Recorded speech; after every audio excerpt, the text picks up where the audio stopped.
Assalamualaikum warahmatullahi wabarakatuh. Sebelumnya, perkenalkan nama saya Rika Zualiatil Mahbubah dari Prodi Ilmu Al-Quran dan Tafsir, Fakultas Usuluddin dan Dakwah UIN Madura. Nah, pada kesempatan kali ini saya akan mempresentasikan PPT saya yang berjudul Menelusuri Seluk-beluk Turunnya Al-Quran. Seperti itu. Nah, di slide pertama itu ada pengertian nuzulul Quran. Oke teman-teman, sebelum jauh membahas prosesnya, kita memahami dulu apa itu nuzulul Quran.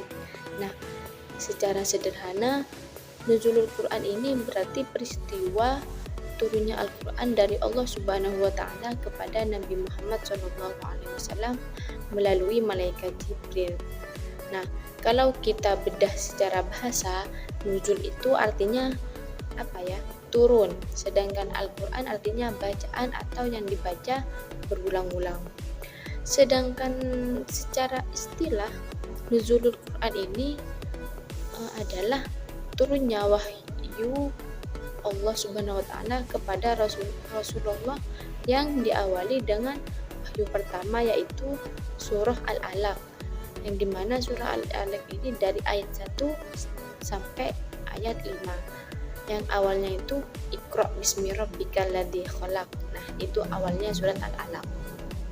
Jadi ayat itu bukan cuma awal dari turunnya Al-Quran, tapi juga awal lahirnya ilmu pengetahuan dan kesadaran spiritual manusia. Seperti itu. Terus lanjut ke slide berikutnya, yaitu proses penurunan Al-Quran. Nah, selanjutnya ini kita akan membahas tentang bagaimana sih proses turunnya Al-Quran itu. Nah, teman-teman, proses ini bertahap, nggak langsung sekaligus. Ada 3 tahapan utama. Yang pertama yaitu dari Allah Subhanahu wa Ta'ala ke Lauhil Mahfuz, seperti yang disebut dalam Al-Quran surat Al-Buruj ayat 21 sampai 22, yang artinya itu bahkan yang diciptakan itu ialah Al-Quran yang mulia yang tersimpan dalam Lauhil Mahfuz.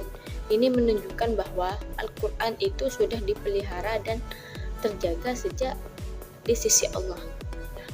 Yang kedua ada dari Lauhil Mahfuz ke Baitul Izzah atau langit dunia gitu, di mana terjadi pada malam Lailatul Qadar, sebagaimana disebut dalam Quran surat Al-Qadr ayat 1 dan Al-Baqarah ayat 185. Jadi malam Lailatul Qadar itu bukan hanya malam penuh keberkahan, tapi juga malam turunnya Al-Quran secara keseluruhan ke langit dunia, seperti itu. Terus lanjut ke yang ketiga, ada dari Baitul Izzah ke Nabi Muhammad SAW. Nah, ini yang terakhir. Nah, bagian ini yang paling menarik karena turunnya secara beransur-ansur selama 23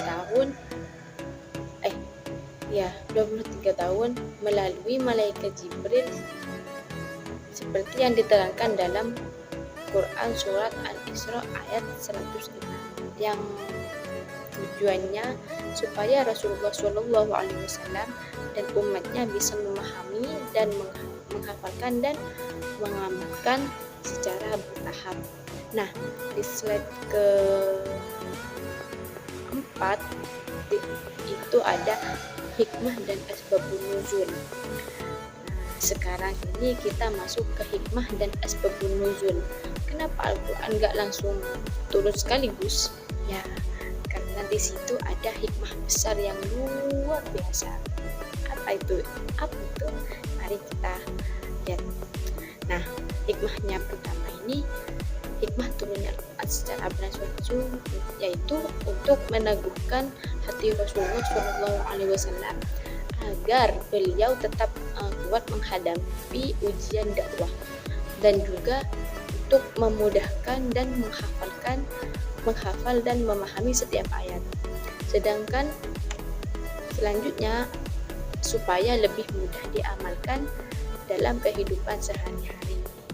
Nah, agar hukum-hukum Allah bisa dijelaskan secara konteks dan kondisi umat saat itu, dan juga menghibur serta menguatkan umat Islam terutama di masa-masa sulit berdakwah.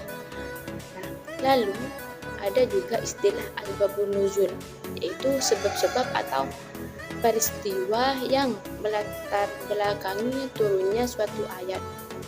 Dengan memahami asbabun nuzul ini, kita bisa mengerti makna ayat lebih dalam dan tidak salah dalam menafsirkan seperti itu.